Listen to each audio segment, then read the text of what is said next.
வக்ஃபு வாரிய திருத்தச் சட்டம் என்ற பெயரில் வக்ஃபு சொத்துக்களை முழுவதுமாக அபகரிப்பதற்கும் வக்ஃபு வாரியத்தை ஒழிக்கக்கூடிய சட்டமாக இந்த சட்டம் இருக்கிறது. இதனை கண்டித்து நாடு முழுக்க போராட்டங்கள் நடந்த வண்ணம் இருக்கிறது. உச்சநீதிமன்றம் இதற்கு வரக்கூடிய 5ஆம் தேதி வரை ஒரு இடைக்கால தடையை வழங்கியிருக்கிறது. உச்சநீதிமன்றம் கேட்டிருக்கக்கூடிய பல்வேறு நியாயமான கேள்விகள் தான் இன்றைக்கு மக்கள் மன்றத்திலும் கேள்விகளாக எழும்பியிருக்கிறது.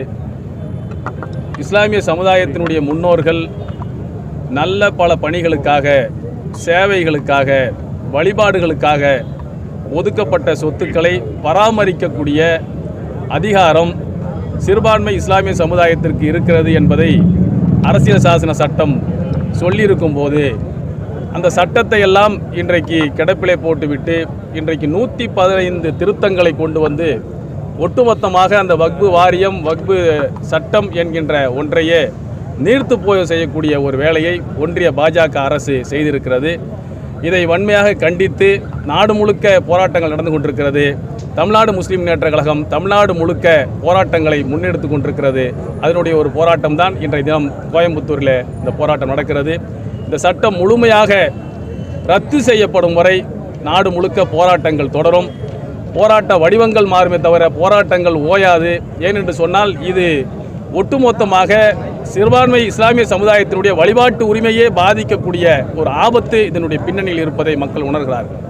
ஏனென்றால் பாஜக பாசிச அரசுக்கு முஸ்லீம்களுடைய அடையாளங்களை அளிக்க வேண்டும் என்கின்ற ஒரு ரகசிய செயல் திட்டத்தோடு அவர்கள் செயல்படுகிறார்கள். எனவே இந்த போராட்டங்கள் நடந்து இந்த சட்டம் குப்பைக்கூடியில் வீசப்படும் வரை இந்த போராட்டங்கள் தொடர்ந்து நடைபெறும் என்பதை தெரிவித்துள்ளனர். இன்னைக்கு சாதிவாரி கணக்கெடுப்பு என்பது தேசத்துக்கு அவசியமான ஒன்று.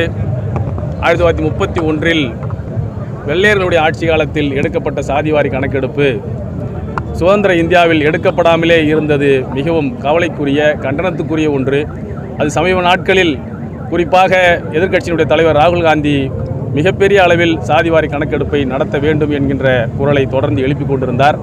மனிதநேய மக்கள் கட்சியும் அதனோடு நாங்கள் உடன்படுகின்றோம். சாதிவாரி கணக்கெடுப்பு நடத்தப்பட வேண்டும் என்பதில் எங்களுக்கு முழு உடன்பாடு. நிச்சயமாக சாதிவாரி கணக்கெடுப்பு நடத்தப்பட்டு அதன் அடிப்படையில் பல்வேறு வளர்ச்சிப் பணிகள் கொண்டு வருவதற்கான வாய்ப்புகள் அதில் இருக்கிறது. திராவிட முன்னேற்ற கழகத்தை பொறுத்த வரைக்கும் அவர்களுக்காக வேண்டிய அவர்களுடைய கட்சியை காப்பாற்றுவதற்கே முதல்ல